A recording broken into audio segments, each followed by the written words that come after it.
দুর্গাপুজো বাঙালির কাছে শ্রেষ্ঠ হওয়ার অন্যতম সম্ভাব্য কারণ হয়তো 4 দিন ধরে মায়ের আরাধনা। 4 দিন ধরে মহামায়ের আরাধনায় মেতে থাকে আপামর বাঙালি। কাশফুলের মাথা দোলানো শরতের আকাশ পুজোর আমেজ আরো বাড়িয়ে তোলে।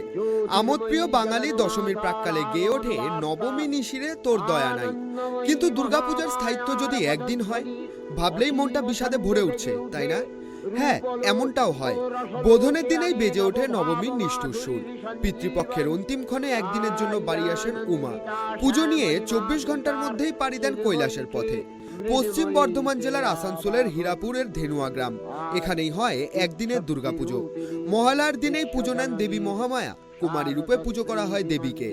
একদিনের পুজো শেষে হয় প্রতিমা নিরঞ্জন। এখানে দেবী অসুর বিনাশিনী রূপে দেখা দেন না। দুই সখা জয়া বিজয়াকে সঙ্গে নিয়ে বাপের বাড়ি আসেন পার্বতী। তবে দেবীর একদিন পরেই কৈলাস প্রস্থানের জন্য সকলেই চেষ্টা করেন 4 দিনের পুজোকে একদিনে উপভোগ করতে। পুজোর দিনে আনন্দে মাতোয়ারা হয়ে ওঠেন সকলে। তবে মাতৃপক্ষের সূচনার দিনে দেবী প্রস্থান কাঁদিয়ে যায় সমগ্র ধেনুয়া গ্রামের মানুষকে। গত 46 বছর ধরে একদিনের দুর্গাপুজো হয়ে আসছে এই ধেনুয়া গ্রামে। 1973 সালে এই পুজো শুরু হয়। পুজো শুরু করেন সত্যানন্দ ব্রহ্মচারী। পরে 1978 সালে আসাম থেকে এসে তেজানন্দ ব্রহ্মচারী আবার পুজো শুরু করেন। তিনি মহামায়ার কুমারী রূপের আরাধনা শুরু করেছিলেন। তেজানন্দ মহারাজের চালু করা নিয়ম মেনে এখনো ধেনুয়া গ্রামে হচ্ছে একদিনে দুর্গাপুজো। তবে এখন পুজো পরিচালনার সমস্ত দায়িত্ব রয়েছে গৌরী কেদারনাথ মন্দির কমিটির হাতে। জয়া বিজয়ার সঙ্গে দেবী দুর্গার মূর্তির সচরাচর দেখা মেলে না এই বাংলায়। তবে এই ধরনের মূর্তির পুজো বিশেষভাবে প্রচলিত রয়েছে বলে জানা গিয়েছে।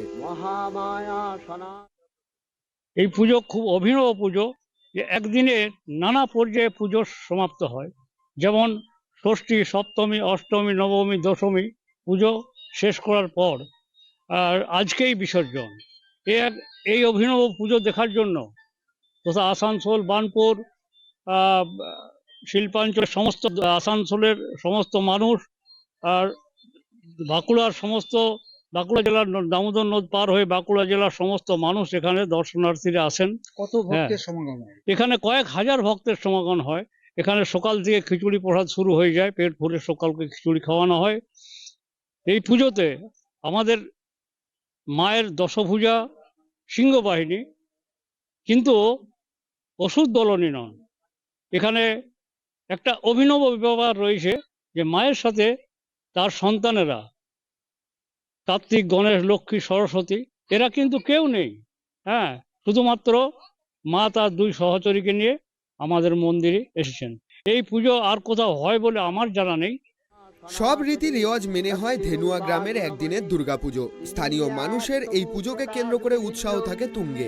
পাশাপাশি দূর দূরান্ত থেকে এই পুজো দেখতে ছুটে আসেন অনেকেই। বাইরের মানুষের কাছে মহালয়ার এই দুর্গাপুজো বোনাস হলেও স্থানীয়দের কাছে দেবীর দ্রুত গমন কিছুটা মন খারাপের সাক্ষী হয়েই থাকে। যে প্রায় 47-48 বছর ধরে এই পুজো হয়ে আসছে এবং সেই সময় এখানেই পুজো শুরু করেছিলেন তেজানন্দ মহারাজ এবং তখন থেকে যে পুজো শুরু হয়েছে, পুজো তখন থেকেই হয়ে আসছে। এখানের বিশেষত্ব উনি যেটা জানাচ্ছিলেন যে একদিনেই সপ্তমী, অষ্টমী, নবমী, দশমীর পুজো সম্পন্ন হয় এবং এখানে দেবী পূজিত হন। তার সঙ্গে তার 2 সখী থাকেন। এখানে দেবীর যে অর্থাৎ তার যে ছেলে মেয়ে লক্ষ্মী, গণেশ, কার্তিক এরা কিন্তু থাকেন না এবং এই পুজো দেখতে হাজার হাজার মানুষ তারা আজকের এই দিনে এখানে উপস্থিত হয়, এমনটাই তিনি জানাচ্ছেন। আসানসোল থেকে আকাশ খান, ট্রাইব টিভি।